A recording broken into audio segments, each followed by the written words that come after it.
In this video, we'll go over an example of factoring a polynomial. For this one, we have 18x to the fourth minus 50x squared y squared. Now, the first thing to always remember when you're doing any factoring problem is, can you factor out a GCF, a greatest common factor? Now, in this case, for looking at the two terms, first at their coefficients, 18 and 50, they do have a common factor of 2. And for the two terms, they do both share a common variable x, and the lowest power of the variable that appears in any one of them is to the second.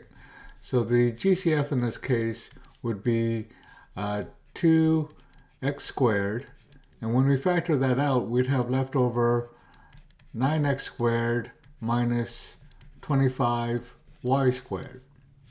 Remember, to figure out the coefficients after you factor it out, you could divide the original coefficients by the common factor. So 18 divided by 2 would be 9.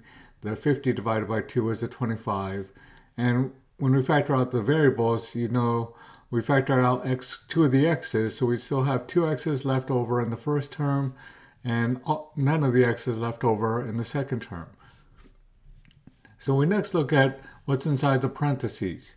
Now, when you have two terms, there are three possibilities. It could be a difference of squares, a difference of cubes, or a sum of cubes.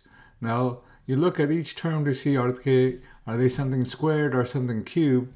And in this case, 9x squared, that's something squared, and the 25y squared, that's something squared, because 9x squared, that would be 3x squared, and the 25y squared, that would be 5y squared. So we have a difference of squares.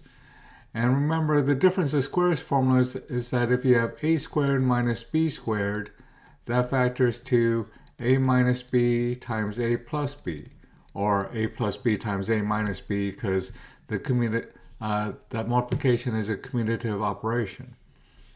So in this case, our a in this case would be 3x, our b would be the 5y squared, oops, b, not 1. So this would factor to the 2x squared, we still have that, and it'll be a minus b, so it'll be 3x. Oh, by the way, that should have been, let me start all over.